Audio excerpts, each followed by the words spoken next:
Hello friends, welcome my channel. আচ্ছা বলো তো তোমরা কেমন আছো? আমি তো বেশ ভালোই আছি, ঠিক আছে। আর আজকে ছিল না নীল ষষ্ঠী, তো দেখো সকাল সকাল উঠে পড়েছি। আর উঠে না প্রথমে একটা আমি আলু ভাজা কাটতে লেগে গেছি। কেন বলো তো? কারণ আজকে না যেহেতু আমাদের মেয়েদেরকে ভাত মুড়ি কিছু খেতে নেই, সব আমিষ খেতে নেই, নিরামিষ খেতে হয়, তো তার জন্য একটু লুচি বানাবো ভাবলাম। একটু চলো তাহলে আলু ভাজা বানিয়ে নিই। আর আলু ভাজা দিয়ে রুটি খেতে না আমার খুব ভালোই লাগে।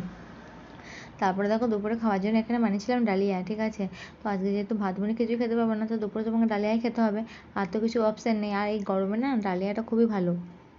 তারপরে দেখো এখানে বানিয়েছিলাম সুজির হালুয়া একটু, ঠিক আছে।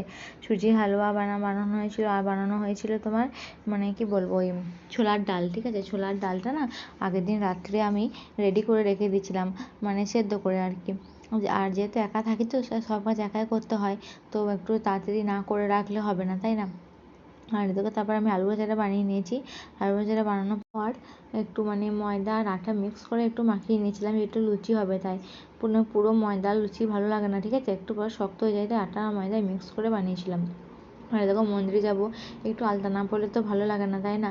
একটু আলতা পরেছিলাম আর ঢাকাই জামদানি শাড়ি বার করেছিলাম। আর আমার ঢাকাই জামদানি পরতে না খুবই ভালো লাগে, ঠিক আছে। তো দেখো একটু বাইকে গেছিলাম, মন্দিরটা না একটু দূরেই ছিল। আর প্রচণ্ড যেহেতু রোদ হয়েছিল, তাই বড়মশাই বললো চলো বাইকে করেই যাই। আর দেখো এখানে আমি পুজো নিচ্ছিলাম, ঠিক আছে। তো পুজো নিয়ে চলে এসেছিলাম মন্দিরে। দেখো এখানে মন্দিরে এসে প্রথমেই না মোমবাতি জ্বালাচ্ছিলাম, ঠিক আছে।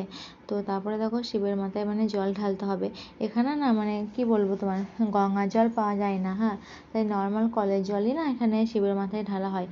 শিবের মাথায় কি সব সমস্ত দেবতার কাজই সব গঙ্গা জল হয় আমাদের দিকে। এখানে যেহেতু গঙ্গা জলটা পাওয়া যায় না, তাই এখানে সমস্ত কাজকর্মই না কলের জলেই করা হয়, ঠিক আছে।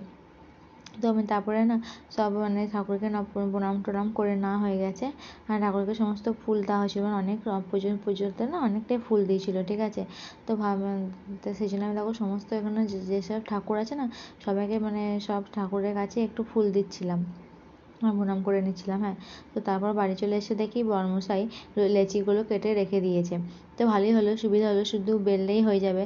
বেলার পর এরকম এখানে লুচিটা ভেজে নিয়েছি, ঠিক আছে।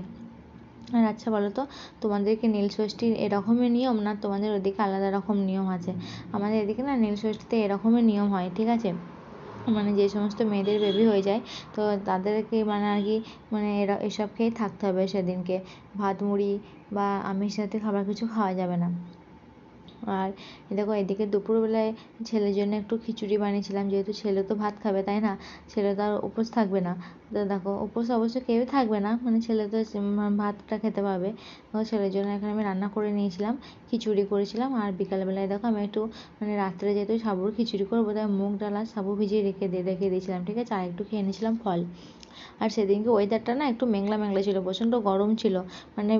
কী বলবো, সন্ধ্যের দিকে একটু ঝড়ও হয়েছিল, কিন্তু বৃষ্টি হয়নি, ঠিক আছে। আর দেখো রাত্রে আমার খিচুড়ি বানানো হয়ে গেছে। আচ্ছা বলো তো, ভিডিওটি তোমাদের কেমন লাগলো? ভিডিওটি ভালো লাগে থাকলে অবশ্যই তোমরা লাইক কমেন্ট এবং সাবস্ক্রাইব করে দিও। Bye bye.